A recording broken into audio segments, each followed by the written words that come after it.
Ok, mucho mejor. Bueno, siempre el disclaimer del caso, ¿no? Todas las opiniones vertidas son, como ustedes saben, a título personal, así que de esa manera eximimos de responsabilidad a mi empleador, como bien han mencionado. Vamos a presentar cifras de consenso, ¿no? Vamos a empezar con este primer cuadro de las proyecciones económicas para el mundo, ¿no?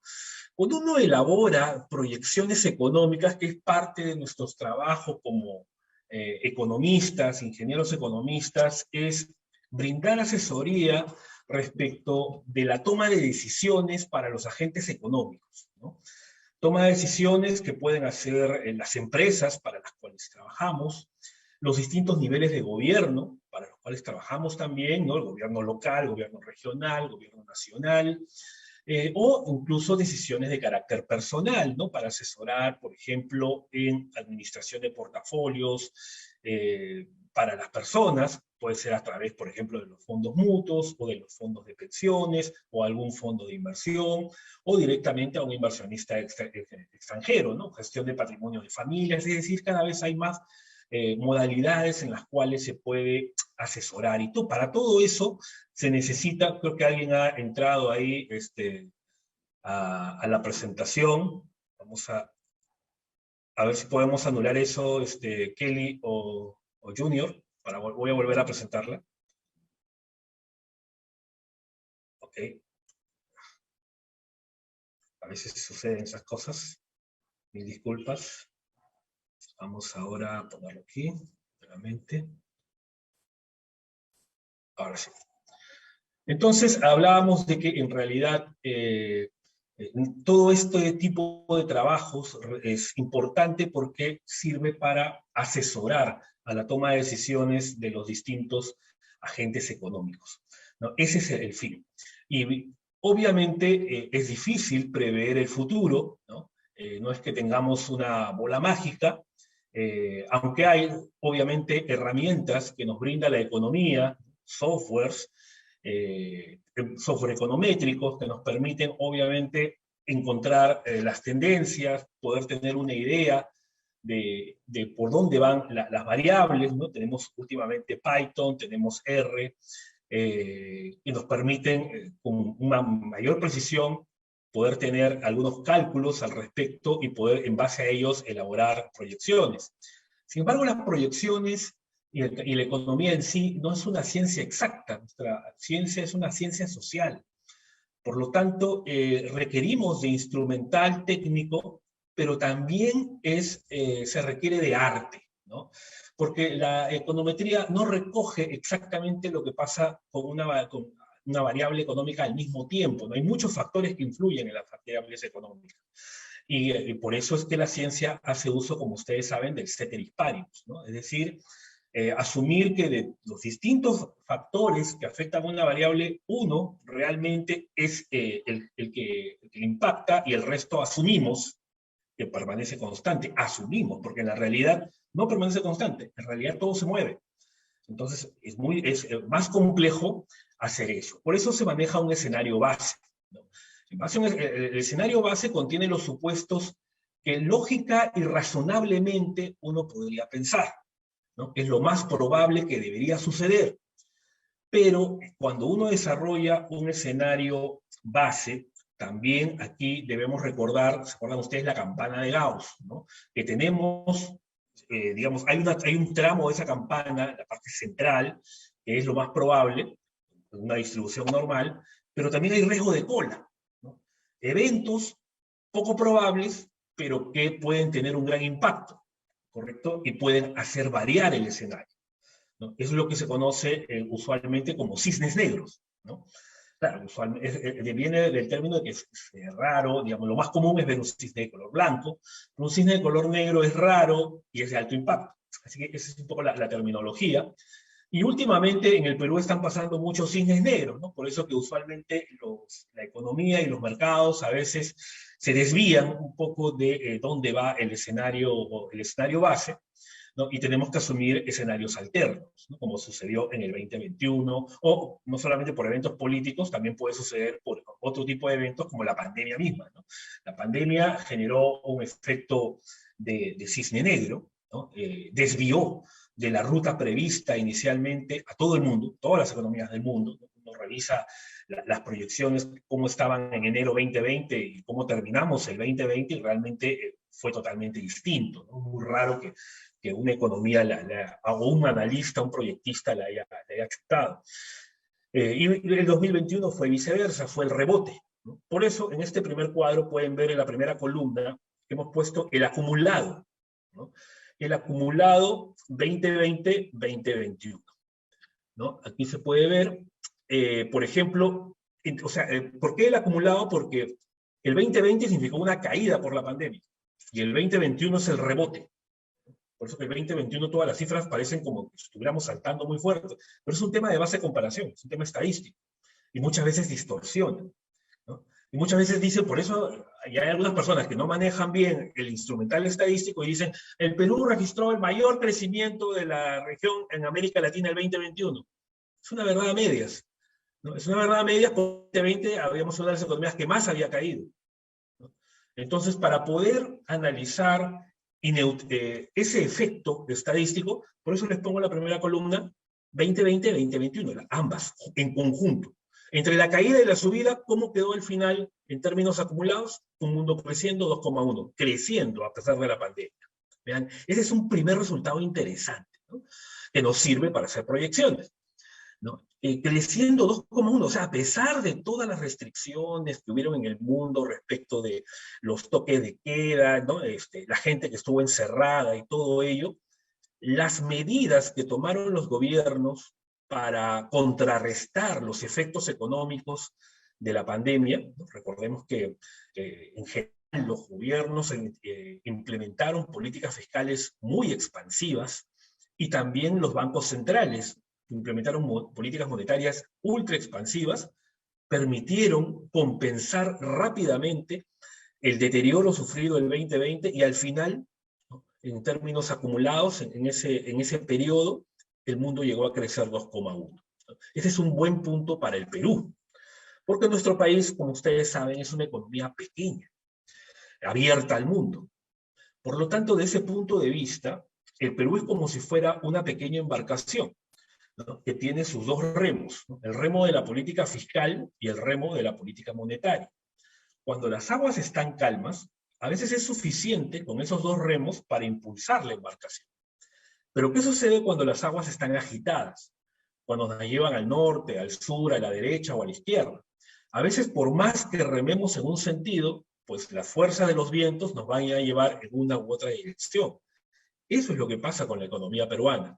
Por lo tanto, es importante tener en cuenta cuál es el entorno en el cual va a navegar esa embarcación en el 2022, para poder tener una idea, por lo menos, uno, de la dirección, y dos, de los riesgos que se pueden presentar para los hacedores de política económica, en este caso la fiscal y la monetaria. Y en este caso lo que observamos es que esos vientos son favorables, han sido favorables en la pandemia, y para este año se observa una expectativa de crecimiento, ¿no? Y esto es el consenso del mercado. Estamos tomando información de Focus Economics, que es una entidad que concentra las proyecciones de la mayor cantidad de analistas del mundo, ¿no? Sobre todos estos países. O sea, son proyecciones tanto de analistas internacionales como nacionales, de todos los analistas en conjunto. Ellos sacan un consenso, ¿okay? Es de los más representativos. Entonces, en promedio, los economistas están esperando un crecimiento de 4,2 para este 2022 a la economía mundial. Esa es una buena noticia para esta embarcación llamada Perú, o para este triciclo, como dice la canción, llamado Perú. A ver, nuevamente tenemos alguien que no desea, creo, poder analizar bien las proyecciones, y se dedican principalmente a interrumpirla, ¿no? Siempre la oposición a veces es así. Voy a volver a proyectarlo. Ok. La disculpa del caso, doctor. Sí, por favor, no, y las disculpas a ustedes, porque son cosas que a veces suceden, ¿no? Estamos con mucha efervescencia, ¿no? Estamos con mucha efervescencia política, entiendo. Pero esto no se trata de política, esto se trata de hacer un taller sobre cómo hacer proyecciones económicas, ¿no? Entonces creo que el principio de costo-beneficio o el costo de oportunidad, que es dedicar tu tiempo a aprender y a maximizar lo que puedes hacer en vez de estar interrumpiendo y haciendo perder el tiempo a los demás. Yo creo que eso, partiendo de ese punto de vista, es lo como se tiene que tomar las cosas. Entonces la expectativa, decíamos, es un crecimiento de un poco más de 4% para este 2022. Decíamos, es un buen, nuevamente, no sé si los puedes ubicar ahí, Junior, para poder anular a la persona que está tratando de desperdiciar su tiempo. Y no nos haga desperdiciar el tiempo a nosotros. Sí, doctor, eso estamos tratando de hacer junto con el equipo. Bacán. Ahora, acá he puesto una columna adicional, que es la tercera, ¿no? La columna 2020-2022, ¿no? Es decir, sí, lo tenemos ahí nuevamente tratando de interrumpir, pero esperemos que no la podemos interrumpir. Ok, entonces, en la tercera columna muestra en términos acumulados cuánto habríamos crecido con estas expectativas del 2022, cuánto acumularíamos desde que hubo la pandemia. Y vean, un crecimiento de 6%, ¿no? 6% es un crecimiento bastante potente, ¿no? Desde la pandemia, o sea, el 2020, 2021, 2022, en 3 años, habríamos logrado estar creciendo 6%. Eso es muy bueno. Eso es un buen impulso para la economía peruana. O sea, eso nos debería llevar a crecer fuertemente en términos económicos, ¿no? ¿Qué más estamos viendo? Lo que estamos viendo también es un crecimiento para la economía mundial decíamos, en términos acumulados de 6%, pero para otros países, por ejemplo, para el caso de Estados Unidos, vean, 2% 2021, 3,9, cerca de 4, y un acumulado de 6, ¿no? Un acumulado de 6%. Estados Unidos es uno de nuestros principales socios comerciales. Eso es potente, es importante porque significa que si Estados Unidos crece 6% en estos últimos 3 años, pues va a demandar más productos para Perú, y eso va a impulsar nuestras exportaciones. Eso es favorable. De hecho, normalmente el Perú debería crecer más de lo que crece el mundo, por principio, ¿no? Entonces, si el mundo va a crecer 4, pues Perú tranquilamente debería crecer más de 4 en condiciones normales.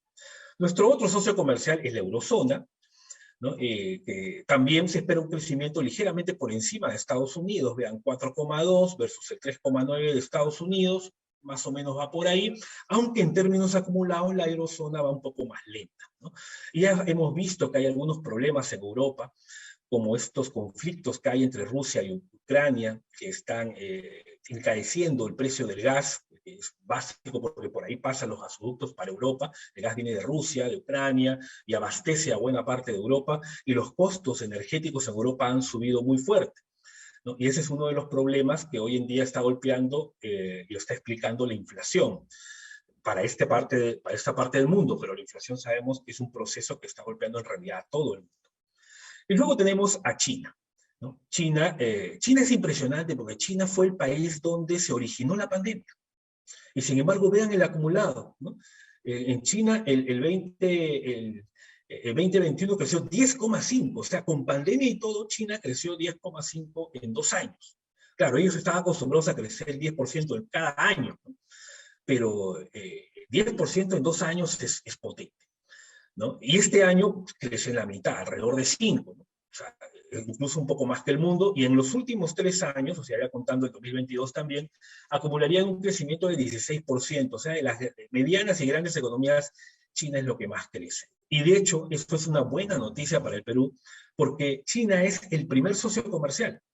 China es nuestro primer socio comercial, por lo tanto, es el país que más nos compra. Por lo tanto, por ahí nosotros tenemos nuevamente vientos a favor, el mundo creciendo, nuestros principales socios comerciales, Estados Unidos, Europa y China, creciendo también, no a ritmos pre-pandemia, pero digamos que es bastante razonable, ¿no? Por lo tanto, nos dan una señal de que los vientos siguen estando favorables. Ahora, al costado he puesto algunas anotaciones interesantes son eventos que podrían alterar o no estas trayectorias, ¿no?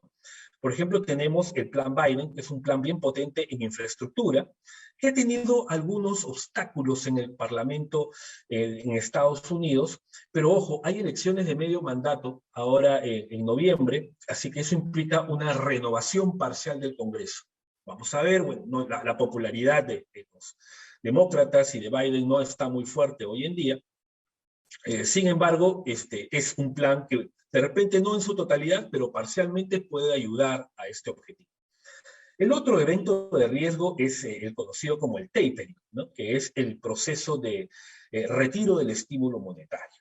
Vamos a hablar un poco más de eso, también qué significa, qué implicancias puede tener, qué se espera al respecto. Y bueno, la parte política son las elecciones de medio mandato.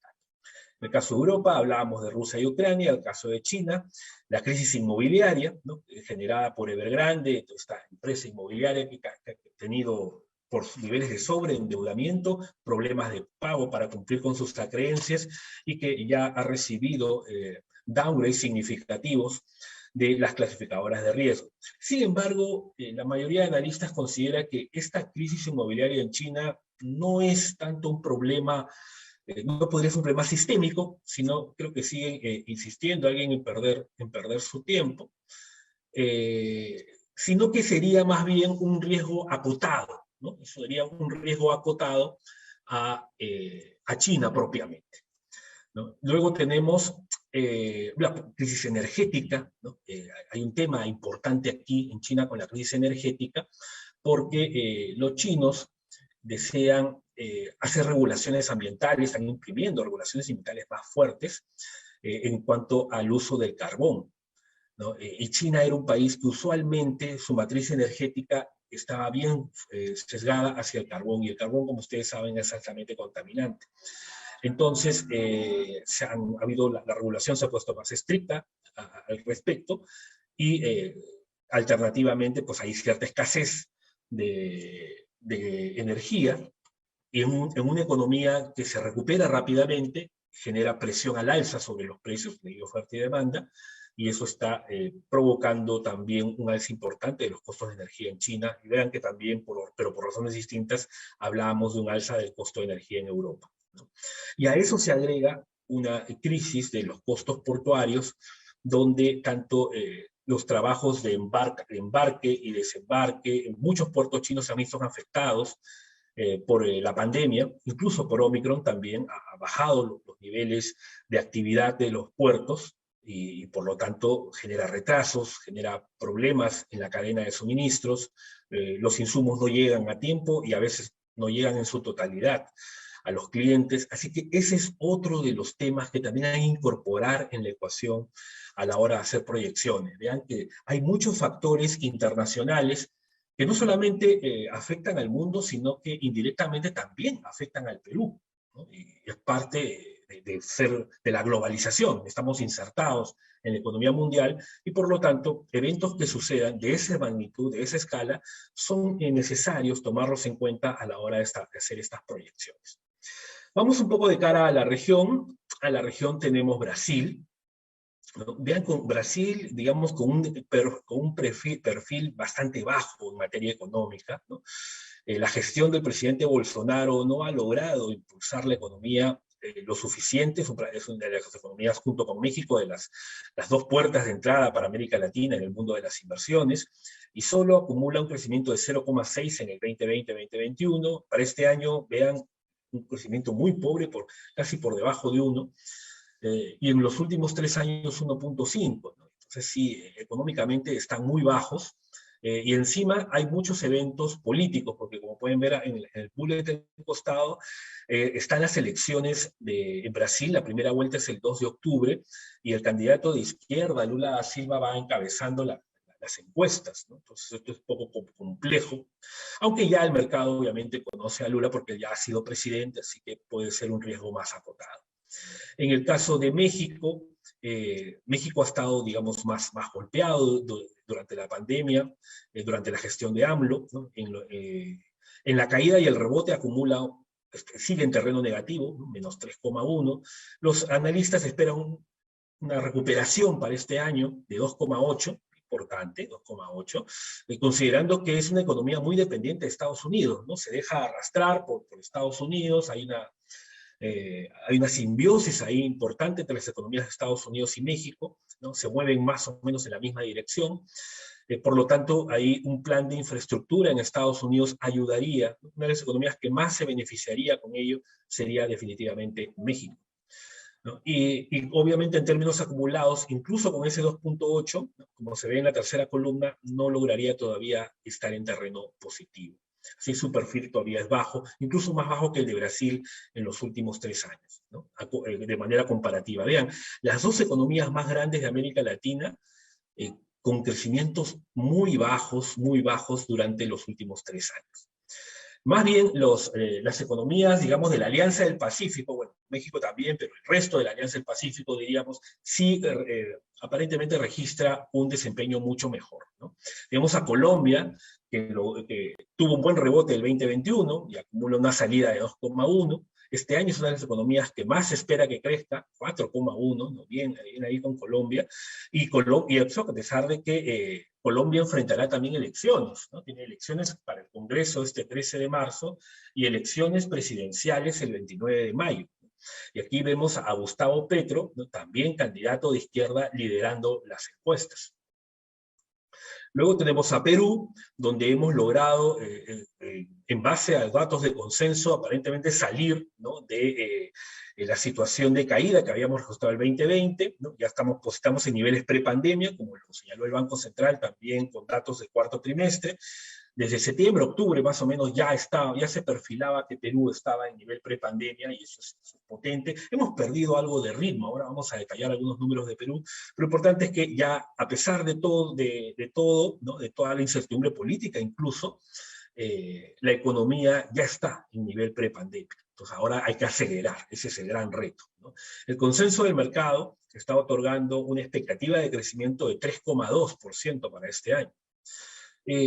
Con un mundo que crece 4,2, esto es bajo. Esto definitivamente es muy bajo, deberíamos estar creciendo mucho más, ¿no? Ahora vamos a ver algunos múltiplos de expectativas de crecimiento. Y con ¿no? de confirmar, de materializarse esa expectativa de crecimiento de 3,2 para Perú en el 2022, los 3 últimos años estaríamos en 3,7, que no es lo ideal, es la mitad de lo que Colombia ha ganado en los últimos 3 años, pero digamos en la dirección correcta. Vamos en la dirección correcta, pero falta acelerar, ¿no? Nos falta un acelerador ahí. Vean que a pesar de todo, es increíble, ¿no? Porque en otros contextos sí el performance de Perú hubiera sido mucho, mucho más bajo.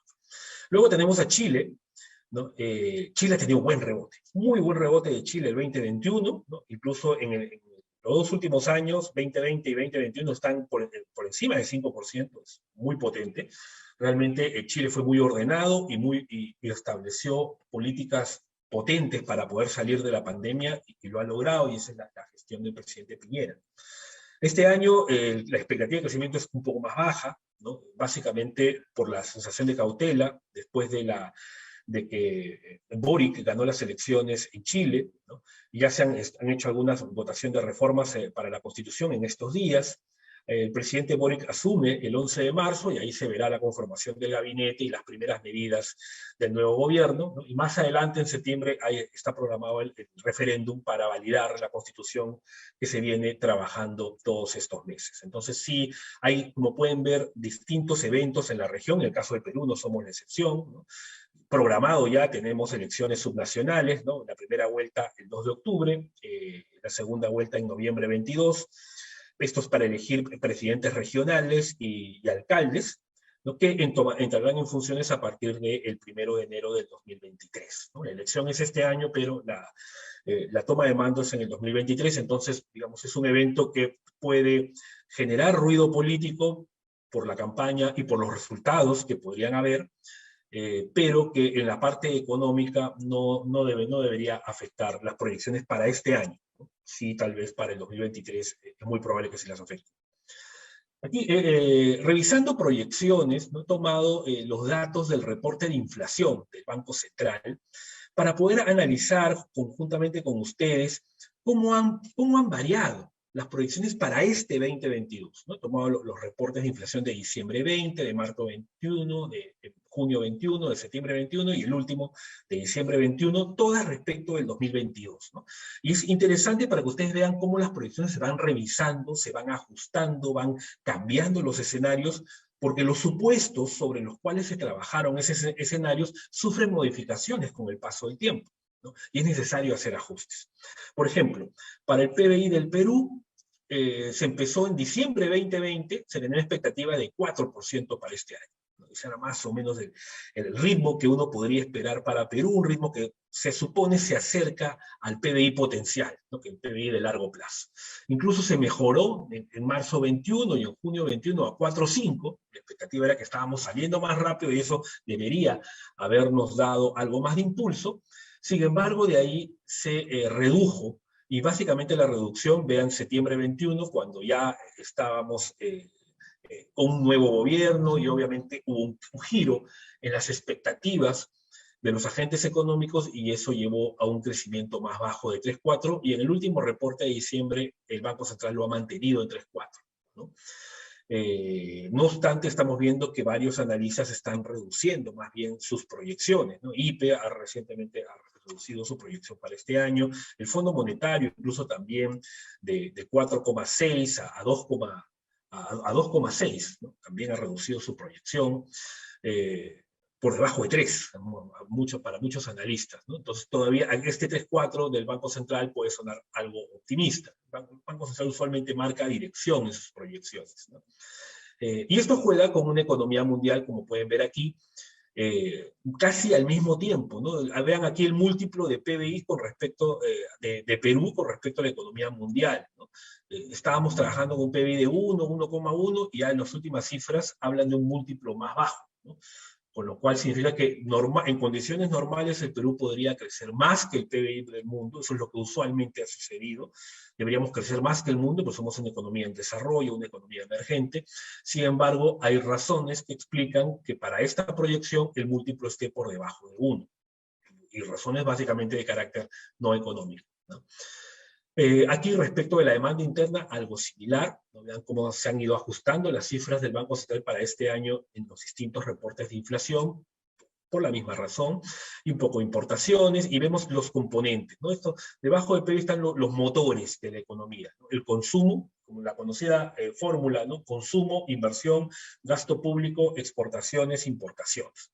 Entonces, analicemos cómo van esos motores. A ver, en la dinámica del reporte de inflación del Banco Central, no puede ver, por ejemplo, que había una expectativa inicial de consumo privado de 4,7, ¿no? 4,7, 4,8, 4,8, o sea, en condiciones normales esta es la dinámica que debería tener el consumo, más pegado a 5, ¿no? Sin embargo, hay una reducción ahí, se ha ajustado a 4, obviamente por el ajuste que ha habido en la demanda interna, ¿no? Inversión privada tal vez es la variable más sensible a todos los cambios de expectativas, ¿no? La inversión privada juega mucho con la variable expectativa. Ustedes han revisado en su formación académica, las expectativas representan una variable hoy en día clave para el funcionamiento de una economía. Es una variable psicológica. Es lo que los agentes económicos creen que va a suceder en el futuro, ¿no? Muchas veces toman decisiones en funciones de esa creencia. Independientemente de que las cosas pasen o no pasen, toman decisiones en base a ello. Entonces, es muy importante monitorearlas e incorporarlas dentro de la proyección, porque un cambio de expectativas puede llevarnos a un escenario distinto, ¿correcto? De todas las variables, es una variable, yo diría, muy importante en un set, a la hora de establecer el set de proyecciones macroeconómicas, ¿no? Y vean cómo se han ido deteriorando, ¿no? 4,5, 2,5, 0. 0 es lo que lo tiene el Banco Central. Ese 0 refleja principalmente cautela, ¿no? Es un 0 que refleja cautela, cuidado, advertencia, alerta, ¿no? Muchos otros analistas privados lo tienen en terreno negativo, ¿no? Y algunos fuertemente negativo. Consumo público, esto es una variable que tiene que ver con las remuneraciones y el gasto de bienes y servicios del sector público. Es una variable que normalmente no debería cambiar porque hay toda una resiliencia en la actividad del sector público. Más bien empezó, miren, con terreno negativo y claro, después se ha ido acelerando, básicamente cuando se han activado algunos programas de gobierno, y más o menos es la variable que más se mantiene cierta performance, no ha variado mucho, al igual que inversión pública, ¿no? En inversión pública para este año, entre 4 y 4,5, aparentemente esa dinámica debería continuar. El 2020 hicieron modificaciones al programa de reconstrucción con cambios, pero eso fue muy positivo y permitió impulsar la actividad del gasto público. Y luego también el programa Arranca Perú, que también han continuado con esas ejecuciones de obras y han permitido, sobre todo, que gobiernos regionales y algunos gobiernos locales cojan cierto dinamismo, cierto tracking, como decíamos, y no debería afectarse eso durante el 2022, ¿no? Porque ya hay cierto expertise ganado por gobiernos regionales y locales principalmente, ¿no? Hemos dicho que en octubre hay elecciones, pero que los nuevos gobiernos regionales y locales van a entrar en enero del 2023. Ahí sí va a haber un impacto, definitivamente, ¿no? Porque muchas de las personas que entran a los gobiernos regionales y locales no son necesariamente personas que conocen o expertas en gestión pública, ¿no? Y entonces ahí también incluso, lo ha mencionado el mismo presidente Castillo en su entrevista en CNN, pues mucha gente entra a aprender, cosa que efectivamente sucede. Entonces, uno haciendo un cálculo con eventos pasados de cuánto puede demorar esa curva de aprendizaje mientras se conocen los reglamentos, aprenden a manejar el CIAF y todos los software que maneja el MEF, más o menos de 6 a 8 meses es la curva de aprendizaje. Entonces, por lo menos el primer semestre del 2023 habría que incorporar en la proyección esa curva de aprendizaje, esa reducción en la velocidad de ejecución del gasto público, porque pues, siempre hay gente que va a entrar a aprender, ¿no? Luego tenemos aquí un resumen de cómo se comporta el gasto privado, que es la suma de consumo más inversión privada, y el gasto público, que es la suma de consumo más inversión pública, ¿no? Para ver de dónde viene el motor. ¿Viene del lado privado o viene del lado público, ¿no? Y vean cómo básicamente las velocidades casi se han alineado bastante, ¿no? Al comienzo se esperaba, ¿no? Al comienzo se esperaba que el gasto privado sea potente, mucho más potente que el gasto público. Sin embargo, a estas alturas, ¿no? En la revisión de diciembre que hizo el Banco Central, las velocidades, ¿no? 3,1 para el lado del gasto público, 2,4 para el lado del gasto, del gasto privado 3,1 y el público 2,4, más o menos son velocidades que van al mismo ritmo, se han igualado conforme ha ido pasando el tiempo. ¿Qué otro motor tenemos? Tenemos el cuarto motor, que son las export, ¿no? Vean aquí, las export sí han mejorado. Este es volumen exportado, este es volumen. Se esperaba un crecimiento de 5,1 y ahora se tiene un crecimiento esperado de 7,5 para este año. Y esos motores felizmente no se han contaminado por la incertidumbre política. Tenemos no solamente minería, recordemos que somos un país minero, sino también, sobre todo, agroexportación. Agroexportación ha venido creciendo bastante bien, buenas condiciones climáticas, mercados mundiales creciendo, ¿no? Las ventajas de tener acuerdos comerciales, porque eso expande nuestros mercados, así que ahí la expectativa de crecimiento es mayor. Claro, siempre hay riesgos, ¿no? Protestas sociales, todos estos temas que pueden generar riesgos a la baja, como lo generaron el año pasado también, ¿no? Que la producción minera no despegó mucho, básicamente por algunas interrupciones que hubieron, sobre todo en el corredor minero del sur. Pero eso está, digamos, dentro del escenario de riesgos, no debería ser considerado dentro de un escenario base, porque es muy difícil de incorporar, ¿no? Son los riesgos de cola. Pero, digamos, estos datos muestran principalmente el escenario base. Y aquí está el múltiplo, ¿no? El crecimiento con nuestros socios comerciales, vean, y vean cómo ha evolucionado el múltiplo. O sea, las exportaciones con respecto al crecimiento promedio ponderado de los socios comerciales, ¿no? Y ahí vemos que se esperaba primero un múltiplo de 1,1 veces y ahora ya estamos en 1,6 veces. O sea, el ritmo de crecimiento de las exportaciones se ha acelerado, está trabajando con un múltiplo mayor que respecto de los socios comerciales. En teoría, este mismo análisis debería haberse replicado para el PBI, ¿no? Tranquilamente deberíamos haber replicado eso para el PBI. Es decir, que si empezamos con un múltiplo de 1, como se puede ver aquí, para el PBI, ¿no? Empezábamos con un múltiplo de 1, aquí, ¿cierto? Espera un segundo, ahora sí. Aquí empezamos con un múltiplo de 1, se fue, un segundito. Acá. Ahí estamos, ahora sí. Todo creo que tengo que bajar. Ahora sí. Ahí está. Empezamos con un múltiplo de 1, esto debió ir subiendo, así como subieron estos múltiplos, ¿no? 1,1, 1,4, 1,6. 0,8. Entonces, en el caso del múltiplo de PBI baja, pero el múltiplo de las exportaciones sube.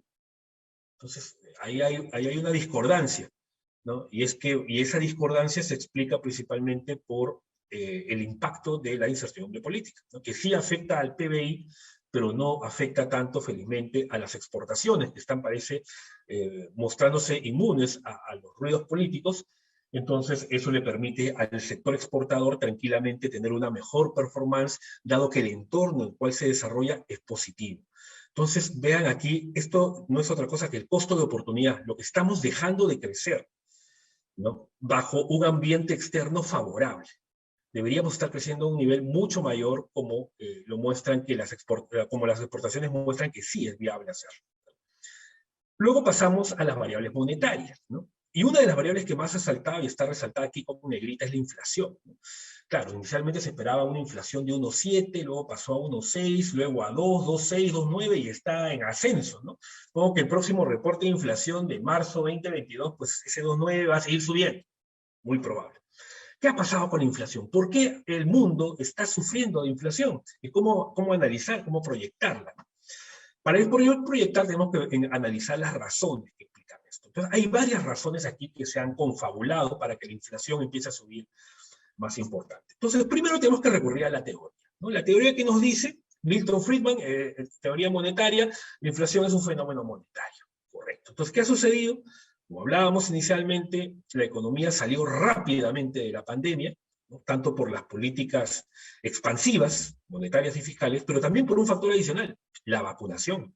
La vacunación ha sido clave para que el mundo se recupere rápidamente, porque ¿qué hubiera pasado si se aplican medidas, pues, expansivas, pero la demanda se estimula, pero la oferta no? Y esto refleja justamente que la demanda se ha estimulado con una proporción mucho mayor de lo que ha hecho la oferta. La oferta ha respondido por un ritmo más lento. Por lo tanto, cuando hay desajustes entre la demanda y la oferta, los precios suben. No hay más ciencia ahí. Esa es la regla, ¿no? Y eso es lo que ha pasado, ¿no? Que la demanda mundial se ha recuperado más rápido que la oferta mundial, y ahí tenemos un primer factor de por qué los precios empiezan a subir, ¿no? Ya de hecho, recuerdo que en plena pandemia, cuando los bancos centrales empezaron a implementar políticas de estímulo tan agresivas, ya habían quienes mencionaban, ojo, esto va a generar inflación, se viene a una inflación. En ese momento todavía no era visible, pero conforme ha pasado el tiempo, efectivamente se ha materializado, ¿no? Y ha generado, y es una fuerza, digamos, subacuática que va, ¿no? Desde el fondo, ejerciendo presión para los precios. Por eso es que los bancos centrales han dicho, ok, ya en la medida que la inflación va subiendo, es necesario ir reduciendo los estímulos, retirando los estímulos monetarios, ¿no? Sin necesidad de ser contractivos, simplemente ir normalizando, lo que se conoce como la normalización monetaria. Pero eso no ha sido el único factor, ¿no? También ha habido otro factor que ha sido el alza de los precios de los commodities, ¿no? Sobre todo de ciertos granos como el trigo, la soya y el maíz, ¿no? Cuya situación se ha vuelto más, se ha impulsado estos precios más al alza por problemas climáticos como el fenómeno La Niña, ¿no? Que ha generado sequía en zonas productoras importantes como Canadá, Brasil y Argentina. Hay sequías, las cosechas han sido mucho menores que las que se esperaban, y eso ha generado presión sobre los precios en un mundo en el cual la demanda se está recuperando. Entonces, los precios de estos granos han subido muy fuerte, y hay muchos productos, y lo hemos visto en nuestra canasta básica, que han subido por esas razones, el aceite, el pan, por ejemplo, ¿no? Encima hay un tercer factor, que es otro commodity que es clave, ¿no? Que mueve todo, el petróleo. ¿Se acuerdan el petróleo en abril 2020, que incluso llegó a cotizar con un precio negativo, algo que nunca se había visto, ¿no? Porque el mundo estaba paralizado, obviamente la demanda se paralizó de un día para el otro y la oferta no. Y no había dónde guardar el petróleo, tanta cantidad de petróleo, ¿no? Los tanques estaban llenos, incluso hasta los barcos en alta mar también tenían exceso de petróleo, y por lo tanto el precio cayó a terreno negativo, algo que nunca se había visto. Sin embargo, ahora pasa lo contrario, la demanda se está recuperando mucho más rápido que la oferta, ¿no? Y por tanto el precio del petróleo está al alza, y encima hay conflictos como el de Rusia o Ucrania que terminan por potenciar más al alza el precio. Ya superó los $80 del barril, hoy día ya llegó a $92 el barril, los analistas nos mencionan, ¿no?, de que técnicamente puede llegar a $100 el barril, y sabemos que cuando sube el petróleo, sube la gasolina, pues sube todo, no solamente el transporte en vehículos, el transporte interprovincial, los costos de los fletes para transportar los productos de un lado al otro, y eso, al trasladarlo pues a los costos de los productos, hace que todos los precios suban. Entonces ahí tenemos un tercer factor que se ha agregado a esto, ¿no? Y un cuarto factor incluso ahora es este problema de los costos portuarios, porque hay algunas que son razones temporales y otras estructurales, pero que han hecho que el costo del container, el costo del flete marítimo suban de manera impresionante. Ahora les voy a mostrar algunos gráficos al respecto. Eso ha sido muy potente, ¿no? Y ha generado pues que la inflación vaya hacia arriba. Entonces miren que son varios factores. Algunos de ellos pueden diluirse o moderarse en el 2022, pero va a ser difícil que todos desaparezcan de un momento a otro, ¿no?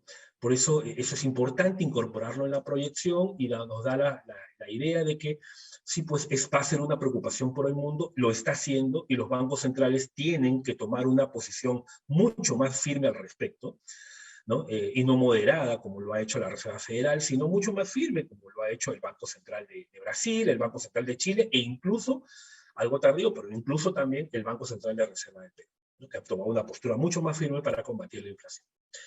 Abajo tenemos la brecha producto, ¿no?, ese gap que hay en el nivel de producción respecto del nivel potencial, es una variable importante que se toma en cuenta para tomar decisiones de política monetaria.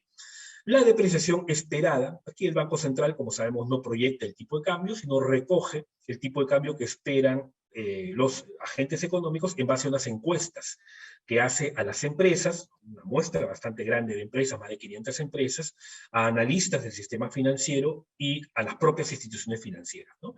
Y de todo ello hace un promedio y dice, ok, esto es lo que el mercado cree o espera de depreciación, y es lo que figura aquí.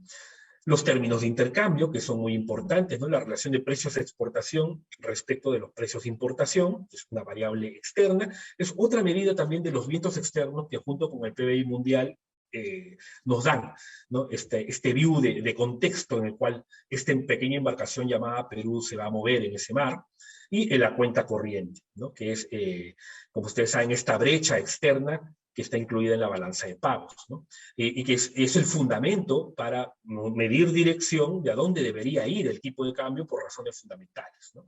Cuando la brecha es negativa, el tipo de cambio debería subir; cuando esta brecha es positiva, hay superávit, se supone que el tipo de cambio debería bajar.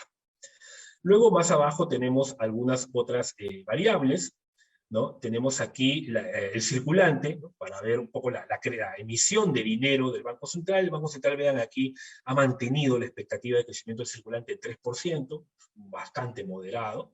El crédito, que también se ha mantenido alrededor de 3%, incluso en la última revisión un poquito más arriba, el crédito está mostrando señales de recuperación. Eso es bueno para la economía. ¿Okay? Y el múltiplo que se está trabajando, vean, un múltiplo que se ha mantenido en 0,8, 0,7, 0,7, y está empezando a subir. ¿Ven? Los múltiplos, algunos múltiplos empiezan a moverse hacia arriba, menos el de PBI. Entonces, sí eso nos muestra que hay razones para que los múltiplos empiecen a mejorar, y por lo tanto la economía pueda mejorar. Sí está en capacidad de mejorar. A eso me refiero. Ese mensaje creo que es el más importante cuando uno revisa estas proyecciones, ¿no?, que es muy interesante. Bien. Rápidamente, para ir avanzando, con algunas láminas que he preparado, ¿qué otras variables toman en cuenta, ¿no? Esta gráfica muestra la correlación que hay con estos vientos externos, ¿no?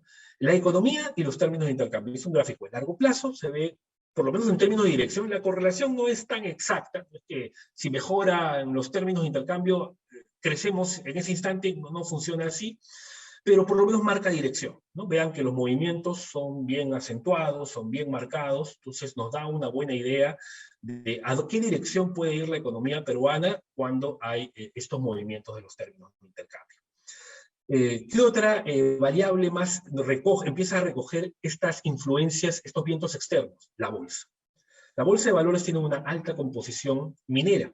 Por lo tanto, aquí, por ejemplo, pueden ver la correlación del índice de la bolsa que está en plomo con el índice de precios de metales. Vean que los movimientos se siguen, claro, a veces con mayor o menor volatilidad, que puede deberse a distintos factores, ¿no? La pandemia, en el primer caso, en el 2020, generó una volatilidad hacia abajo mucho más potente de lo que habían caído los precios de los metales, pero vean cómo después se recuperó, ¿no? Y la situación política también nos desalineó de manera significativa de los precios de metales, pero vean que con el tiempo se volvió a alinear y recientemente volvimos a alcanzar el nivel de precios de metales, ¿no? Y otra vez se está empezando a desalinear. Es importante hacer estos seguimientos porque genera oportunidades de inversión, ¿no?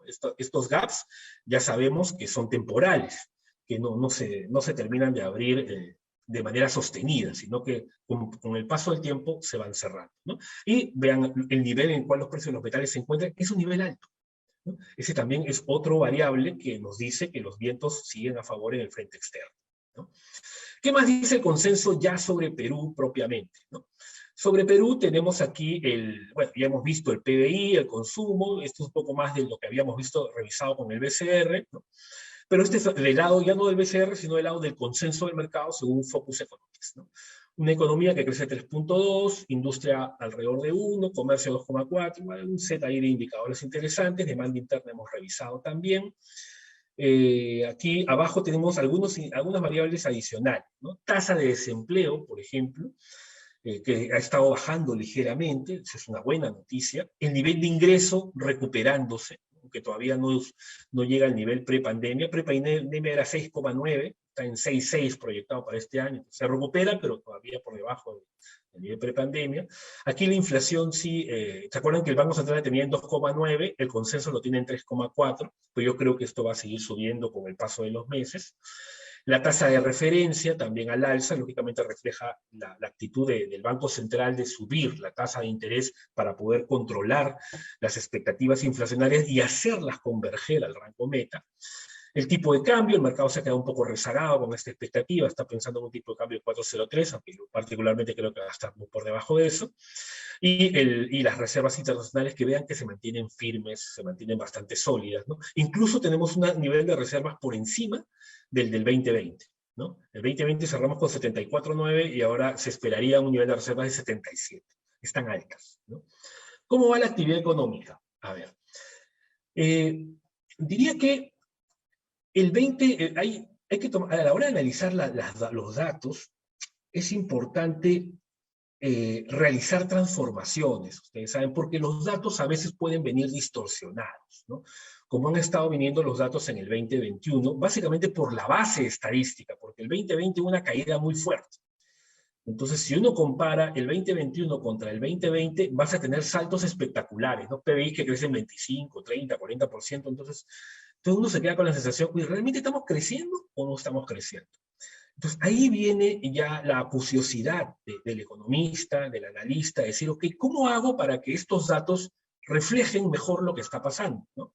Entonces, aquí, por ejemplo, en las barras rojas, estamos comparando los datos del 2021, pero no con respecto al 2020, sino con respecto al 2019, ¿no? Que fue un año sin pandemia. Esa es la idea del 2019, que fue un año sin pandemia. Entonces, ¿cómo se está moviendo la economía con respecto a un año sin pandemia? Y eso es por lo que reflejan estas barras rojas en el gráfico. Entonces se observa ahí que efectivamente hubo un efecto de la segunda ola, ¿no? Marzo, abril del 2021, una ligero bache ahí, que fue por las restricciones de la segunda ola, la variante Delta, y luego se acelera la economía, ¿no? Incluso hasta agosto, septiembre, que parecía más que eran los efectos rezagados de la administración del gobierno anterior, de Sagasti, ¿no? De la administración de Waldo Mendoza. Y después ya los 3 últimos meses vemos una desaceleración de la actividad económica con crecimientos ya no cercanos a 3, sino más cercanos a 2, ¿no? Y eso ya parece sería los efectos de la actual gestión de la administración del presidente Castillo, ¿no? Una economía más desacelerada, más entre un 2 y 3, más que entre un 3 y 4, ¿no? Proyecciones recientes, por ejemplo, de la Cámara de Comercio de Lima para el primer trimestre de este año apuntan a un crecimiento de 2,7. O sea, terminaría validando que el ritmo en el cual nos encontramos actualmente está entre 2 y 3, ¿no? Por eso yo también creo, y muchos analistas están dentro de ese rango, entre 2 y 3, y la expectativa de crecimiento que vimos, este 3.2, parece sesgo a la baja, ¿no? No al alza, sino a la baja, visto desde ahora y considerando cómo va el ritmo de actividad mes a mes que estamos observando, ¿no?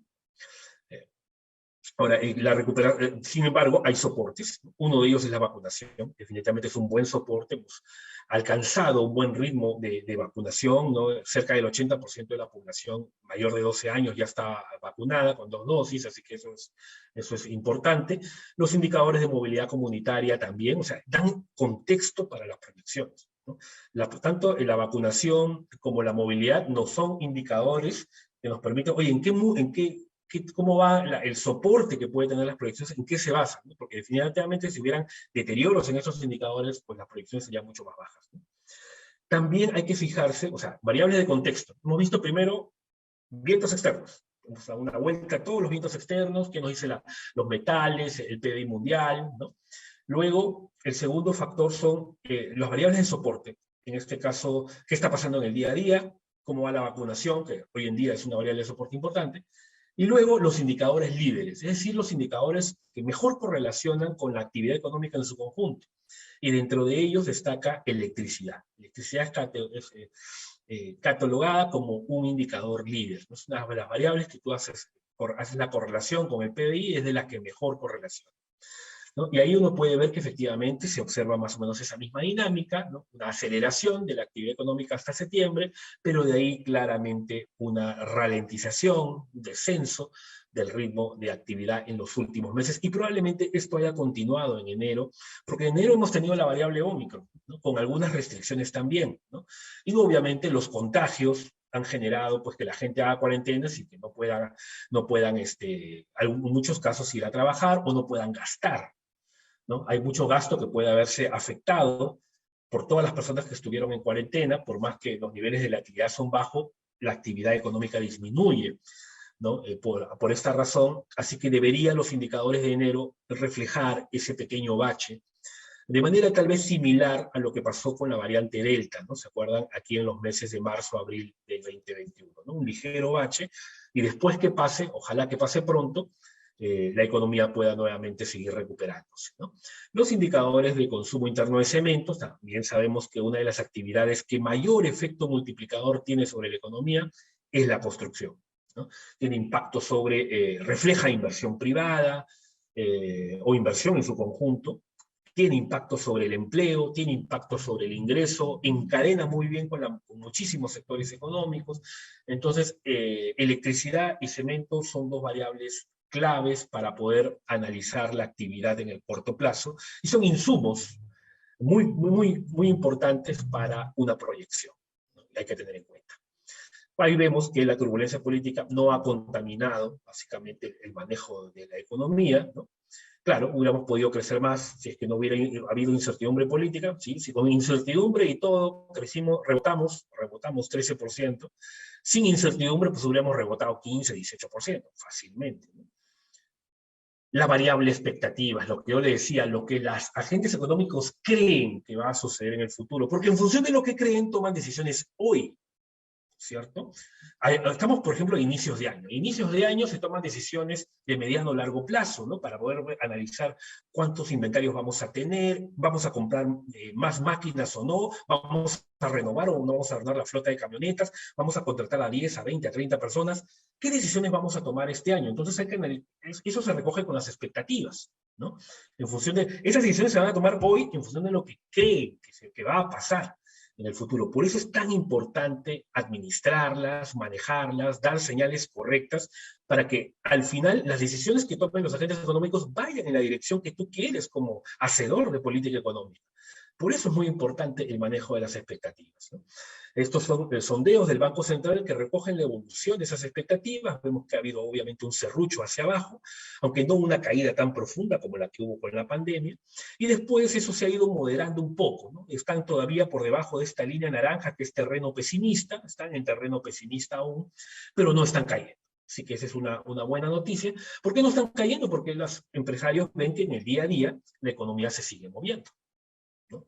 Entonces la economía está creciendo lentamente, pero está creciendo, entonces están renovando inventarios, claro, básicamente corto plazo, ¿no? Pero las decisiones más importantes de mediano o largo plazo, ¿no? Aumentar el tamaño de planta, comprar más flota de transporte, por ejemplo, o contratar más personal, todavía se toman con cierta cautela. ¿Cómo vemos del lado del consumidor? También por debajo de la línea, ¿no? Terreno pesimista, se mantienen bajas, diríamos, ¿no? No han estado ni bajando ni subiendo, aunque últimamente han caído un poco más, ¿no? El nivel promedio de los últimos 3 meses es más bajo que el de los meses anteriores. Y creo que probablemente lo que esté generando más preocupación en las familias hoy en día sea la inflación, ¿no? Porque la inflación, el efecto de la subida de los precios, sí, lógicamente genera preocupación, inhibe el gasto que normalmente uno debería realizar, porque lógicamente afecta el poder adquisitivo, pues ya no te alcanza para comprar lo mismo, tiene todo el sentido del mundo, ¿no? Porque los ingresos no están creciendo en la misma proporción con la que suben los precios. Así que por eso es importante combatir la inflación, para que esos efectos se acoten, se diluyen, ¿no? Entonces, qué importante vean que es la variable expectativas para una economía. ¿Cómo va el mercado laboral? A ver, aquí tenemos empleo formal. Sí, sabemos que nuestra economía está dominada por el empleo informal, ¿no? Casi una proporción 70-30. Pero no hay muchos datos, pues, de la economía informal, por lo tanto, la data dura, que son la planilla electrónica que se recoge del SUNAT, se trabaja con el empleo formal, ¿no? Aquí está el empleo formal, todo el empleo formal, privado y público, a nivel nacional. Y ahí se ve, nuevamente, barras rojas comparan contra el 2019, que a partir de agosto, felizmente, ya hay una trayectoria positiva en la creación de empleo formal. Esa es una buena noticia para el economía, ¿no? El empleo se está recuperando, claro, todavía no alcanzamos ritmos prepandémicos, ¿no? Veníamos creciendo por encima de 3% antes de la pandemia, estamos en 2,6, por debajo del nivel de la pandemia, pero al menos la dirección es la correcta. Aquí, obviamente, lo que hay que hacer es acelerar esa rápida recuperación de empleos, ¿no? ¿Cómo van los ingresos? Vean, aquí vemos los ingresos asociados a este empleo formal, ¿no? Empleo en nivel de ingreso formal, de privados y de públicos, ¿no? Claro, los privados se han visto más afectados, obviamente, porque están enfrentando mayores costos, ¿no? Y las restricciones que muchos sectores todavía, sobre todo turismo, restaurantes, por ejemplo, están afectados por la pandemia. Entonces, el nivel de ingreso, normalmente el nivel de ingreso del sector privado era mayor al del sector público.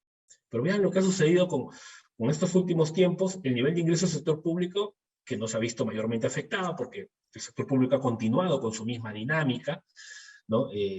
No ha tenido restricciones de presupuesto, ha seguido funcionando, no se ha visto afectado, por lo tanto, pues ni el nivel de empleo en el sector público, ni el nivel de ingreso, que ha seguido con su trayectoria. El que sí se ha visto afectado es el nivel de ingreso del sector privado, ¿no? Que ahora luce por debajo del promedio del sector público. Y la remuneración mínima vital se ha mantenido, ¿no? Aunque recientemente el presidente ha anunciado que probablemente este año haya un aumento de la remuneración mínima vital, ¿no? Es algo que también hay que incorporar en las proyecciones, ¿no? Sobre todo de cara al consumo. En Lima, en particular, la brecha de empleo es mayor, un poco más de 2% negativo, ¿no? Por debajo de la pandemia. Y el nivel de ingreso, la brecha también es bien fuerte, 7% por debajo. O sea, hay un deterioro de la calidad del nivel de empleo. Y cuando uno hace doble clic a esos datos, ves que debajo de ese -2 en el cual se encuentra el empleo, el adecuado cae 20%. Y ese es el que debería estar subiendo. El que está subiendo es el subempleo, ¿no? Es decir, detrás de ese subempleo hay mucho emprendimiento. Los emprendimientos son los que están tratando de elevarse ahí. ¿Qué más tenemos? Inversión privada. Bueno, acá lamentablemente son los mismos proyectos que ya conocemos, no hay nuevos. Nos gustaría ver son nuevos proyectos, ¿no? Pero aquí la única noticia es que se está trabajando con los mismos proyectos que continúan ejecutándose. Por eso que la inversión privada, como no hay nuevos proyectos, el ritmo, pues, de crecimiento es cero, ¿no? No hay muchos nuevos proyectos. Hay un poquito más en minería, creo, y algo menos en no minero, y ahí se compensa, ¿no? Aquí se ve, por ejemplo, la proyección del Banco Central, la descomposición de la inversión, ¿no? El total cero, el minero crece 3,4 porque se está considerando que Yabeco, la ampliación de Toromocho, y los Yanacocha Sulfuros, pero también, no, estos dos principalmente, que Yabeco, ampliación de Toromocho y Mina Justa, que entra en total de operación. Eso ya se invirtió el año pasado, pero a nivel de PBI sí juega. Y eso hace que crezca 3,4, y la no minera, pues la tienen en negativo. Entonces, entre ambas compensan para el cero. Este es para que tengan conocimiento el pipeline, ¿no? El cronograma de proyectos más importantes para el 2022, ¿no? A nivel de distintos sectores económicos, principalmente minería, hidrocarburos, electricidad. Como digo, la mayoría son los mismos que ya se habían visto el año pasado, pues, y sí, lo lógico es que más bien hayan nuevos nombres, nuevos proyectos, para que la inversión privada siga aumentando, ¿no? Recuerden que es clave la inversión privada porque es la única que permite crear empleo de manera sostenida. O sea, la mejor política de empleo es más inversión, es definitivamente. Por el lado fiscal, hemos tenido buenas noticias, ¿no? Se ha ido recuperado rápidamente la recaudación, ha crecido muy rápido, eso ha permitido que el déficit fiscal se reduzca. Vean, ese resultado fiscal que estaba en déficit se ha reducido de manera significativa. Es una buena noticia para la sostenibilidad fiscal, que era una preocupación para las calificadoras de riesgo, para el país obviamente. Incluso el déficit está por debajo de la meta era 4,7, se ha generado 2,6, incluso por debajo de la meta o de la proyección del BCR, porque la meta es del MEX y la proyección del BCR. Entonces ha estado por encima mucho mejor, digamos, se ha obtenido un déficit fiscal mucho mejor que lo que esperaban las autoridades. Y para este año, la meta del MEF es 3,7, la proyección del Banco Central dice no, va a ser menos, 2,8. Ojalá que también se vuelva a repetir y tengamos un déficit fiscal más bajo que lo que se proyecta, ¿no? Deuda PBI, nos hemos endeudado bastante, ¿no? Sobre todo el último año, el año pasado, ¿no? Ha habido fuertes emisiones de bonos, así que el nivel de deuda ha saltado. Estamos promediando el 35%, ¿no? Más o menos, y esa es una advertencia, una señal de advertencia que Perú no te endeudes tanto porque después vienen los problemas y no puedes pagar. Entonces, pero es moderado, ¿no? Todavía no está digamos, está en un nivel manejable aún, porque veníamos de un nivel bajo, pero tampoco hay que abusar, ¿cierto? Aquí los datos claves han sido que se ha mantenido la institucionalidad del MEF, ¿no? Incluso con el nombramiento del ministro Graham, mucho más potente aún, eso es una buena señal, y en realidad el déficit se ha reducido rápido, los ingresos han mejorado, tanto así que ahora podemos destinar, ¿no? La gestión del ministro Franques anunció la posibilidad de destinar hasta 18.000 millones de soles al Fondo de Estabilización Fiscal. Esto es recomponerlo, es equivalente a 5.000 millones. Es básicamente volver al nivel prepandemia del Fondo de Estabilización Fiscal. Es un fondo destinado a emergencias. Es un fondo que se activa cuando hay emergencias y cuando hubo la pandemia se utilizó esos 5.000 millones de dólares y se quedó en 1 millón, o sea, casi a cero. 1 millón, y de ese 1 va a subir a 5.000. Otra vez porque se han generado ahorros importantes, algunos de ellos extraordinarios, pero ahorros a fin de cuentas que permiten al Perú devolverle ese tanque de oxígeno que era el Fondo de Estabilidad Fiscal.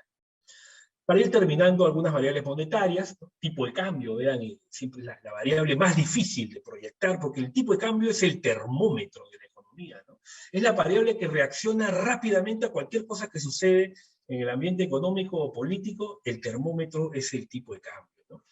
Y a pesar de que la economía peruana se ha estado desdolarizando, la dolarización financiera ya está a nivel del sistema financiero, en algunos casos por debajo del 20%, a nivel de créditos y alrededor de 30% a nivel de depósitos, ¿no? Se ha ido desdolarizando y hay mucha gente pues, que tiene todos sus ingresos en soles y sus ahorros en soles y para nada usa el tipo de cambio. Sin embargo, varios sondeos de opinión muestran que cuando se mueve el tipo de cambio causa preocupación en muchísimas personas, así no estén expuestas al dólar, ¿no? ¿Por qué? Porque obviamente en sus transacciones de alguna u otra manera el dólar les afecta. Nos afecta cuando compramos productos importados, nos afecta cuando tenemos la intención de comprar un vehículo, porque los vehículos son importados y vienen en dólares, o incluso cuando queremos aplicar a un crédito hipotecario, también el valor de la vivienda se tasa en dólares y por lo tanto afecta los flujos hipotecarios por más que el crédito sea en soles. ¿Okay?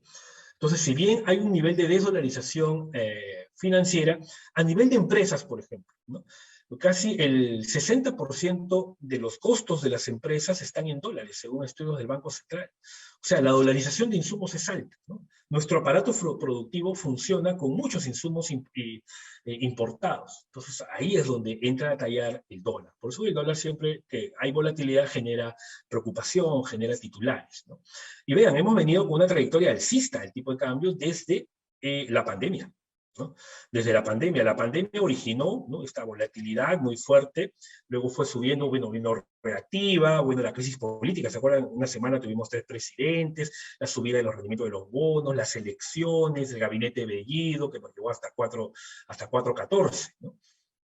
Y aquí hay algo interesante, porque hemos dicho que la economía peruana ha mantenido relativamente fuertes sus fundamentos, ¿no?, sobre todo por el lado externo, ¿no? Un mundo que se ha recuperado rápido, los precios de los metales elevados, tenemos superávit comercial, ¿no?, muy fuerte, casi 14.000 millones de dólares el año pasado. Sin embargo, a pesar de eso, el tipo de cambio subió 10% el año pasado. Entonces, ¿cómo es posible si tienes superávit? O sea, debería haber oferta de dólares mayor que la demanda. Eso, por ley de oferta y demanda, debería haber bajado el precio.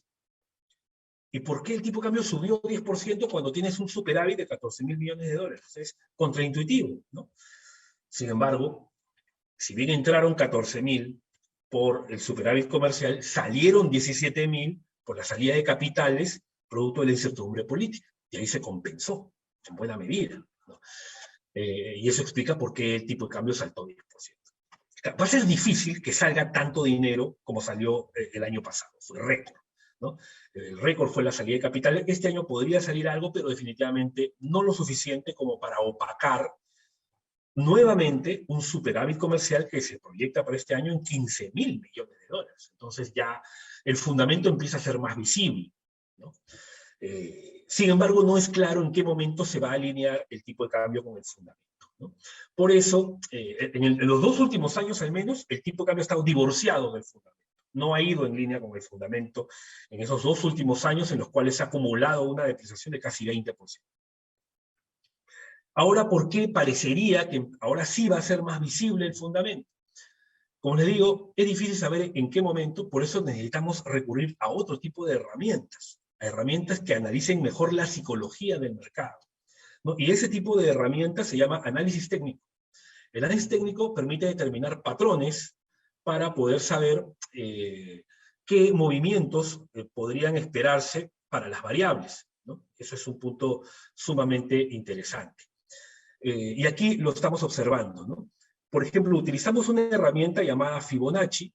Les sugiero que la googleen, lo analicen, lo vean, porque es sumamente interesante. Toda la subida que va de 3.31 al inicio de la pandemia hasta el máximo que ven aquí de 4.14, con el gabinete Bellido, recorta en un primer nivel en 3.95, en un segundo nivel, como ven ahí, en 3.82, y en un tercer nivel en 3.70. A ver. Y esa es una herramienta. Y la otra herramienta son estas líneas de colores que ustedes ven aquí, verde, azul y naranja, ¿no? Son promedios móviles a distintos plazos, ¿no?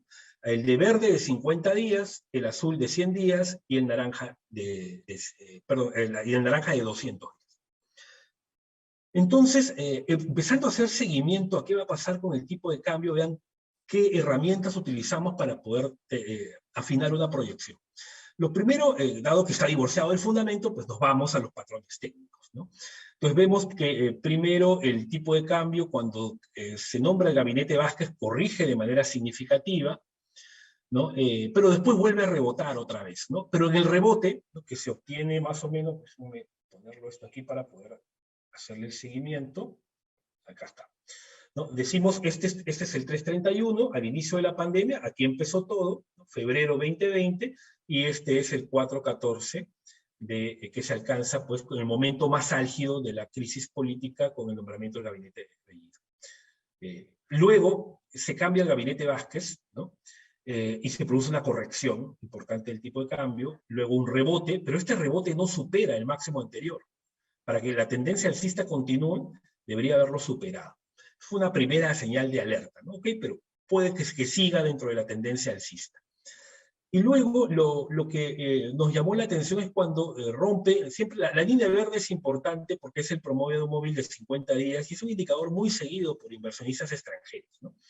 Entonces, implica un movimiento de corto plazo, acá lo rompió, ¿no?, a mediados de diciembre, dijimos, ok, es un movimiento de corto plazo, pero no debería, puede romper el promedio móvil de 50 días, pero lo que no puede romper es la línea naranja, que es el promedio móvil de largo plazo, de 200 días. Vean que es raro que rompa el promedio móvil de 200 días, porque le da soporte a una tendencia. Entonces, y además era el primer nivel de Fibonacci de toda la subida de 3.31 a 4.14. Teníamos dos razones técnicas potentes para señalar 3.95 es el piso para que se mantenga la tendencia alcista, ¿no? Si el tipo de cambio quiere mantener su tendencia alcista, no debe bajar de 3.95, porque el primer nivel de Fibonacci y promedio móvil de 200 días. Y ven que lo rompe, pero no lo rompe de inmediato, ¿no? Lo toca una vez, lo toca dos veces y a la tercera lo rompe. Apenas rompió, dimos la señal de alerta, cambio de tendencia en el tipo de cambio, fue 7 de enero, ¿no? Lo mencionamos en redes sociales, salió cambio de tendencia en el tipo de cambio, y el tipo de cambio efectivamente se fue para abajo, ya es una tendencia distinta, es otro momento, ¿no? Incluso logró reconocer el segundo nivel de Fibonacci, que es 3.82, ¿no? Una sola vez y de ahí rebotó. ¿Podría rebotar más? Sí, claro. Normalmente cuando se rompe una tendencia tan fuerte, el tipo de cambio hace un movimiento de despedida, ¿no? Lo que la literatura del análisis técnico lo conoce como el beso del adiós, se llama, ¿no? Es una especie de despedida de una tendencia tan fuerte, tan larga, ¿no? Va y se despide. O sea, técnicamente es probable que vuelva a 3.95. Sin embargo, hay alguien que puede impedir que eso suceda, ¿no? Y en este caso se llama el Banco Central, porque el Banco Central interviene en el mercado cambiario, ¿no? Lo hemos visto intervenir en este año, a comienzos de año, a 4 soles, vendiendo dólares a 4 soles, hacia mediados de enero a 3.87 y esta semana a 3.88. ¿No? Entonces, estamos ahí las señales que el Banco Central no desea que el tipo de cambio rebote, porque lógicamente el contexto de apreciación favorece la inflación y le permite tomar decisiones de manera más holgada, ¿no? Sobre todo ahora un Banco Central que ha asumido una posición más firme. Así que, base a esos criterios, es que, por ejemplo, la proyección de Scotia está en 3.80 para fin de año, pero nada impide que en el transcurso del año podamos estar más abajo. O sea, podemos irnos a 3.70 si 3.70 es el tercer nivel de Fibonacci, tranquilamente en algún punto del tiempo del año podría ir a 3.70, y hasta fin de año tal vez, claro, se vienen las elecciones regionales, los resultados pueden ser controvertidos, hacia fin de año tal vez pueda haber un movimiento más hacia arriba, ¿no? Más pegado al 3.80. Pero eso es lo que nos sugieren los patrones técnicos, ¿no? Porque como ustedes saben, esto no es algo tan determinístico, y además hay muchos elementos de volatilidad, ¿no? Sobre todo vinculados al ruido político, como lo estamos apreciando en estos días, muchos eventos de volatilidad que hacen pues que obviamente haya ese tipo de movimientos, ¿okay? Ahora, esto no es solo Perú, ojo, no es solo Perú, es la región, ¿no? No se puede decir que el tipo de cambio cambió de tendencia porque algo hizo o dejó de hacer el gobierno. No es así. Vean que el movimiento se produjo en todas las monedas. Se produjo en el peso mexicano, en el real brasilero, en el peso chileno, el peso colombiano. Todas las monedas desde mediados de diciembre hicieron el mismo movimiento. Así que no fue algo exclusivo de Perú, fue algo regional, ¿no? Sobre todo porque los inversionistas consideraron que monedas que habían sido castigadas en el 2021, como el peso chileno, el peso colombiano y el sol peruano, habían sido castigadas en exceso por razones políticas. Y sus economías no se habían visto tan afectadas como al comienzo, en el momento de pánico, parecía, ¿no? Chile, Perú y Colombia han tenido, como hemos visto, buen desempeño, la vacunación ha continuado, las economías más o menos se han recuperado, así que el comportamiento de las monedas no guardaba relación con el comportamiento de las economías, y ahí los inversores vieron una oportunidad de corregir, y es por eso que empezó a entrar fuerte cantidad de flujos de inversiones. O sea, entran más dólares, y lógicamente eso hace que el tipo de cambio baje. Aquí ven los fundamentos: término de intercambio alto, balanza comercial volando, ¿no? 14.000 millones últimos 12 meses hasta noviembre, y la proyección es que sea cerca de 15.000 para este 2022, así que ahí estamos bastante bollantes, ¿no? Inflación. ¿Qué está influenciando, decíamos, sobre la inflación? Vean aquí que estos son temas globales, ¿no? Aquí yo les hablaba, ¿se acuerdan?, del costo de los containers. Vamos a empezar con los containers, la línea verde. Esto está expresado como factor con respecto al nivel prepandemia. O sea, el costo de un container es 6.3 veces por encima de lo que costaba antes de la pandemia. Imagínense lo caro que está. O sea, si costaba $1.000, ahora cuesta $6.300. Un container, caro. Los fletes portuarios. llegó a estar hasta 9 veces por encima. En el momento más álgido, que fue a fines de septiembre. 9 veces el costo de un flete portuario. Felizmente, en los últimos meses eso se ha corregido. Bueno, está 2.2 veces, el doble de lo que estaba antes de la pandemia. Está menos que 9, pero el doble todavía sigue siendo caro. Igual, recuerden que todos estos costos para un empresario al final, para poder manejar su margen de ganancias, pues parte se lo tiene que trasladar al consumidor. Y recuerden su teoría económica, ahí es donde funciona, qué tanto le traslada según la elasticidad precio de la demanda, ¿no? Ahí es donde entran a tallar todos esos conceptos en términos de magnitud y en términos de tiempo. Los granos, el trigo, la soya y el maíz, 1.8 veces por encima de la pandemia. El petróleo, 1.8 veces por encima de la pandemia. Otros productos como lácteos, carnes, a nivel internacional, 1.3 veces por encima de la pandemia. Entonces estamos en un mundo en el cual los costos empresariales, los costos industriales se mantienen altos. No han regresado al nivel de la pandemia, ¿no? Y el salto se produjo, como pueden ver, a lo largo del 2020. Entonces, estas presiones, algunas de ellas se han moderado, como el caso de los fletes portuarios, pero otras siguen subiendo, como los granos y el petróleo, ¿no? Entonces, por esas razones, eso explica por qué se espera que la inflación todavía sigue siendo alta. No solamente en el Perú, es en todo el mundo. Y vean la sincronía que hay: Colombia, Perú, Chile, México. Bueno, Brasil es un caso excepcional, ¿no? Ya hemos visto que Brasil usualmente es un país con históricamente inflaciones altas, así que ahí la inflación salta más rápido. Pero la Alianza del Pacífico va en sintonía. México, Chile, Perú y Colombia, ahí van juntos, la misma trayectoria de inflación, y eso, como sabemos, obliga a los bancos centrales a reaccionar, a subir su tasa de interés, ¿no? Y eso es lo que ha pasado con el Banco Central de Reserva del Perú, ¿no? Empezó el Banco Central, recordemos, agosto 2021, la tasa de interés estaba, o julio 2021, la tasa de interés estaba en 0.25, mínimo histórico, ¿no? El Banco Central había hecho muchos esfuerzos por sostener la cadena de pagos, ¿no? Se lanzó este programa con respaldo de garantías gubernamentales llamado Reactiva, que permitió efectivamente evitar un rompimiento de la cadena de pagos, lo cual hubiera sido muy crítico para la economía peruana, pero muchos países hicieron lo mismo, ¿no? Con la misma intención, lógicamente, y por eso es que no hubo una economía que hiciera crack propiamente. Y encima de eso bajó la tasa de interés al mínimo histórico de 0.25. A partir de ahí la inflación empieza a subir y el Banco Central primero hace un ajuste pequeño de 25 puntos básicos, es decir, pasa de 0.25 a 0.50, con un mensaje moderado, ¿no? La inflación es transitoria, no será este un ciclo de alza de tasas. Sin embargo, después ve que la inflación sigue subiendo. Septiembre la inflación sigue subiendo y dice, no, 25 puntos es muy poco, 50. Le mete 50 puntos básicos. Ahora, el punto de partida era muy bajo también, ¿no? 0,50 a 1. 1% también es una tasa bajísima.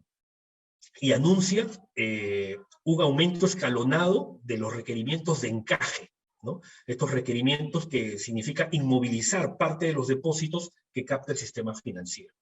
De esa manera se reducen los fondos prestables y eso le da más soporte para la subida de la tasa. ¿Okay? Y hace anuncios escalonados, ¿no? Se anuncia que va a subir el encaje progresivamente octubre, noviembre, diciembre, enero. Anuncios escalonados. Ya, o sea, de esa manera eso es mucho más interesante porque ya el mercado sabe cómo va a subir los encajes en el futuro, ¿no? Cuáles son los requerimientos que van a tener en el futuro. Entonces, eso permite planificar mejor el proceso de retiro del estímulo monetario que empieza el Banco Central. Y sube 50 en octubre, y sube 50 puntos básicos en noviembre, y sube 50 puntos básicos en diciembre. Entonces, hasta ahí, digamos que el Banco Central iba en la misma dirección, aunque el tono era moderado. Pero, recordemos, entre septiembre y octubre, en septiembre, cuando publica el reporte de inflación, el Banco Central ajusta su proyección de inflación a 4.9. Pero la inflación no termina a 4.9 en el 2021, termina en 6.4, muy por encima de lo que el Banco Central había proyectado. Entonces, por eso que empieza este año 2022, el Banco Central dice, bueno, dejamos de lado la actitud moderada, ¿no? Que la inflación es transitoria, que no es un ciclo de alza de tasas, que no tenía sentido, porque todos los meses siguen subiendo las tasas. Así que adopta un lenguaje mucho más firme, una postura mucho más estricta en el control de la inflación. ¿no? Y sube en enero de este año 50 puntos básicos, la tasa a 3%, y anuncia un nuevo aumento de encajes escalonados para febrero, marzo, abril, mayo. Y encima de eso, interviene en el mercado cambiario, como mencionábamos, para que el dólar no suba. O sea, empieza a utilizar todo su caja de herramientas, incluyendo un lenguaje más potente para combatir la inflación. Entonces, eso es, por ejemplo, lo que han venido haciendo los bancos centrales de América Latina, lo ha venido haciendo el Banco Central de Brasil, el Banco Central de Chile, incluso en un modo mucho más agresivo. Los inversores ven que las tasas de interés en estos países suben más que en Estados Unidos y los capitales empiezan a venir. ¿Correcto? Y es ahí donde creo que la Reserva Federal se ha quedado corta, ¿no? Porque la Reserva Federal todavía ha mantenido un lenguaje moderado, ¿no? Un poco tímido, y hasta ahora la tasa de interés en Estados Unidos no sube, ¿no? Sigue diciendo, vamos a subir, en marzo subimos, hasta ahorita no sube, sigue en 0,25, mientras la mayor parte del mundo ya subió. Por eso que los capitales empiezan a irse hacia mercados emergentes, porque pagan más. Esa es la lógica detrás. Aquí está la gráfica de encaje, vean cómo el encaje ha subido, todavía hay espacio para subir más el encaje, como si fuera necesario, lógicamente. Ahí se ve que estamos viniendo de un nivel muy bajo y que en el pasado hemos estado en niveles más altos, así que hay ahí todavía bastante espacio. A la hora de proyectar, ¿no? La tasa de referencia, digamos, lo que estamos considerando, ¿no? Cómo se podría mover la tasa de referencia en base a las lecturas que uno puede hacer del Banco Central es que hay que asegurarla, ¿no? Hay que asegurar ganarle la inflación ya, no hay que esperar más, porque la inflación está viniendo muy rápido. Entonces, por eso es posible que, como hizo el Banco Central, aumentó la tasa en enero 50 básicos, aumente en febrero 50 básicos, aumente en marzo 50 básicos para llevarla a 4, y ahí probablemente un esperar y ver, ¿no? A ver cómo se movió la inflación, cómo se mueven los números, cuál es el impacto, y de repente ya aumentos de menor magnitud, ya no de 50, sino de 25 básicos, y ya no todos los meses, sino de repente más espaciado, ¿no? Un aumento en el segundo trimestre, otro aumento en el tercer trimestre, para llegar a niveles de 4,50, ¿no? Con una inflación que más o menos se espera que esté alrededor de 6 en el primer trimestre, esté en un rango entre 4 y 5, entre 5 y 6 en el segundo trimestre, y entre 4 y 5 en la segunda mitad del año, ¿no? Por eso ahí está la proyección de 4,2. Entonces, sobre ese escenario, es que se ve que la subida de tasas debería continuar fuerte en el verano y tal vez de ahí empiece a estabilizarse, a moderarse ya en función de los datos, ¿no? Ese es el entorno en el cual parece se va a mover el Banco Central de acuerdo a los mensajes, a los señales, a las variables económicas y a la interpretación del analista también, ¿no? Lógicamente. Eso, por ejemplo, es más moderado en el caso de la Reserva Federal. En Estados Unidos, la última vez que comunicó la Fed se hablaba de 3 alzas, pero ya el mercado está ahorita en 4 o 5 alzas, y está incorporando hasta 5 alzas el mercado hoy en día. Entonces, la Fed también parece estar detrás, se está demorando mucho, está yendo muy lento, cuando la inflación en Estados Unidos el año pasado fue 7%, más que Perú. Fue la inflación más alta desde 1982. Y hasta ahora la Fed digamos, no ha movido la tasa. Ha empezado a tomar algunas medidas, pero secundarias, pero no la más importante, que es mover tasa. Y se espera que lo haga recién a partir de marzo. Eso es un punto importante, porque los mercados se adelantan. Los mercados no esperan que las cosas pasen. Ahí vienen las expectativas, ¿no? Justamente, toman decisiones en función de lo que creen que va a pasar. Y vean, y aquí este gráfico lo muestra, ¿no? Esta es la curva de bonos de Estados Unidos, vean cómo estaba en agosto 21 y cómo está en enero 22. O sea, ya las tasas de interés de mediano y largo plazo ya subieron. Se han adelantado a la Fed. Mientras que la Fed no ha subido su tasa, el mercado ya subió, ¿no? Entonces, cuando la Fed lo suba, ya el mercado ya va a estar posicionado para esa decisión. Ya no va a haber impacto. Entonces uno va a decir, oye, pero ¿por qué el mercado no sube las tasas si la Fed ha subido? Porque los mercados ya se adelantan, los mercados siempre se adelantan. Por eso yo siempre sugiero a ustedes como estudiantes, aprendan a leer bien los mercados financieros, porque nos están dando señales de qué es lo que va a pasar en el futuro, ¿no? Ellos trabajan con muchas expectativas, así que es muy potente esa lectura. ¿Okay? Aquí se ve, ¿no?, que se espera una subida de la tasa de la Reserva Federal, 0,25, a 0,50 el primer trimestre, a 1 en el segundo, a 1,50 y a 4, ¿no? Ya, por ejemplo, nosotros estamos trabajando con 4 alzas, a diferencia de la Fed, que está trabajando con 3, ¿no? Nosotros trabajamos con 4 alzas. Y este es el rendimiento del bono del Tesoro de los Estados Unidos, el bono a 10 años, que es la referencia para que uno incluye a la hora que uno analiza un proyecto de inversión. ¿no? La referencia, la tasa libre de riesgo que se utiliza en los cursos de valorización es esta, ¿no? Y pasaría de 1,50 más o menos a 2,40, ¿no? Más o menos ese es el costo de una economía libre de riesgo aún como se le cataloga a Estados Unidos. Bueno, entonces, ese es un poco los principales mensajes, creo algo extenso, pero creo que ha sido útil para poder revisar un poco cómo se hacen las proyecciones, qué se está pensando, y encantado de recibir sus preguntas, sugerencias, comentarios para este primer showroom del Coreco Sullana 2022. Muchísimas gracias.